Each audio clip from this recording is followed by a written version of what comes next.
Rapaz, pensa no estresse que eu passei agora.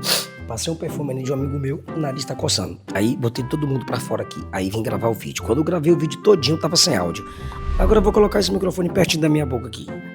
Olá, queridos, paz do Senhor Jesus, sejam mais uma vez bem-vindos ao meu canal. É um prazer estar falando com vocês sobre um assunto que eu já estou falando muito lá no meu Instagram. E é o seguinte, eu acho que ainda estou falando pouco, por causa da extrema necessidade, né? Então nós vamos falar aqui hoje, eu vou tentar falar com vocês sobre a Reforma Protestante. Eu vou provar que a Reforma não foi uma revolução, mas foi um retorno às Escrituras. Falando nisso, tá lá no alto as Escrituras.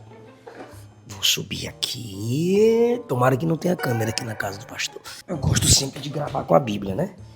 Aí, a Bíblia tá aqui, ó. Ei, som A.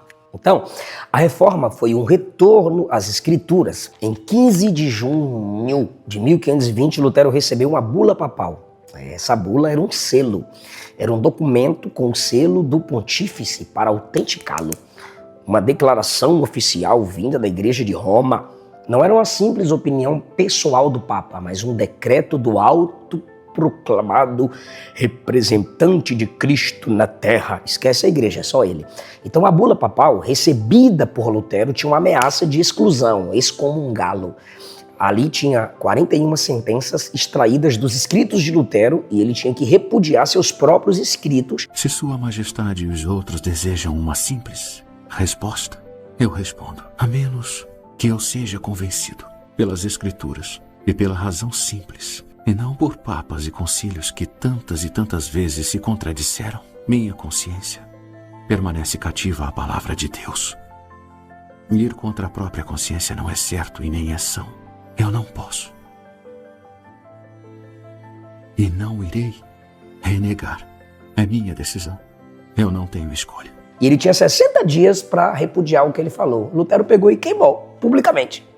Aí, meu irmão, dentro de 60 dias, 3 de janeiro de 1521, o Lutero foi oficialmente excluído, excomungado, não era mais membro da igreja. Aí você diz, era só ele mudar de igreja. A gente vive numa época em que existem muitas denominações representando muitas perspectivas teológicas. Sair de uma congregação significa eu vou para outra. Mas no século XVI, a Igreja Católica Romana era a igreja. Não se podia simplesmente frequentar outra igreja ali da outra rua, ou chip. Não havia outra igreja. Se saísse de uma igreja, ele estava totalmente sozinho.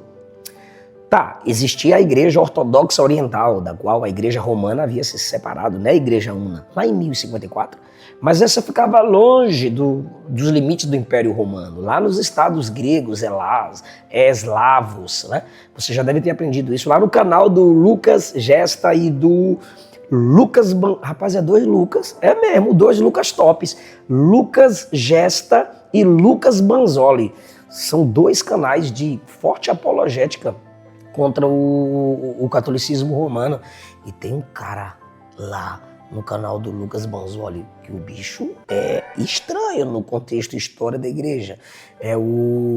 E também patrística.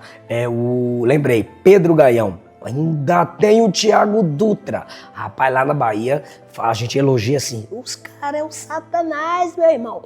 Os caras são feras. Eu sempre vou indicar material bom para vocês aqui. E tem um canal também, Respostas Cristãs. Fera, vou colocar o link dos canais deles aqui. Então, não tinha como, né, ser esse tipo de crente aí que qualquer coisinha sai mudando de igreja, sai mudando de igreja, sai mudando de igreja.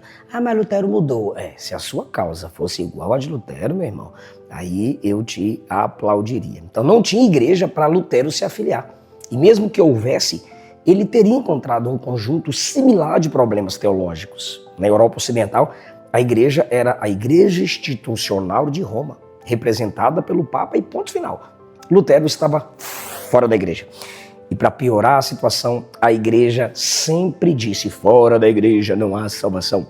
Assim parece que Lutero agora se encontrava em um lugar no qual não existia salvação, fora da igreja. Então ele se sentiria um cara abandonado, ele poderia desistir de tudo, mas ele deu um passo à frente.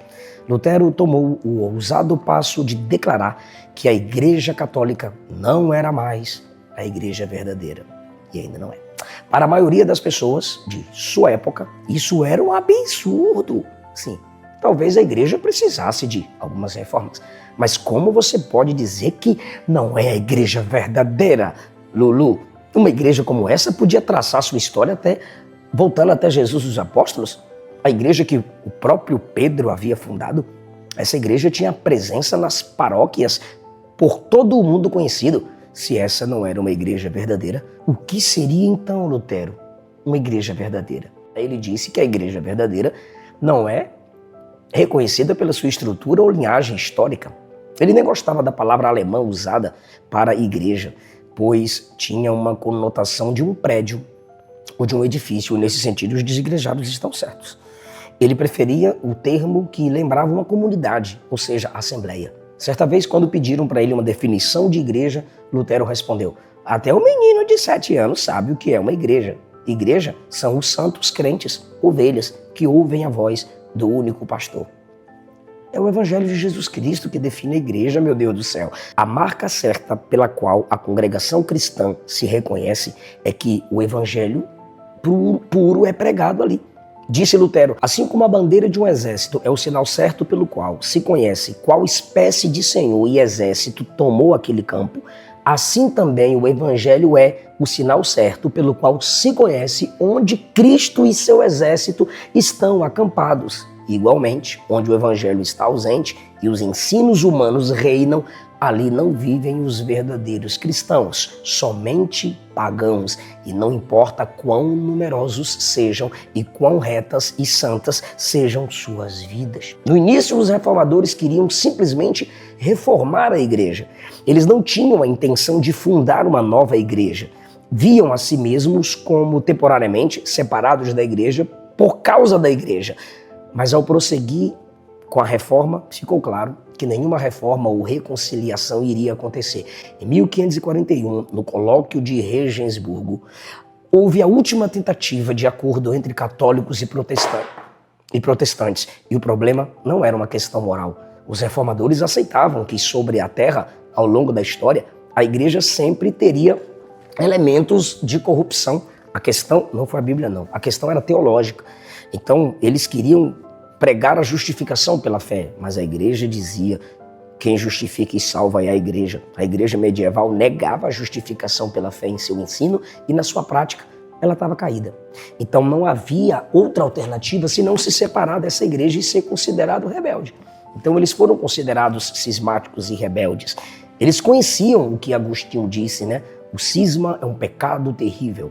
Aparentemente podiam manter a doutrina da graça ensinada por Agostinho, negando a doutrina da igreja, mas definir a igreja como o corpo que prega a palavra permitia que Lutero reconciliasse essas verdades opostas? Não dava para continuar. Não foram eles que abandonaram a verdadeira igreja, foi a igreja que havia abandonado o verdadeiro evangelho.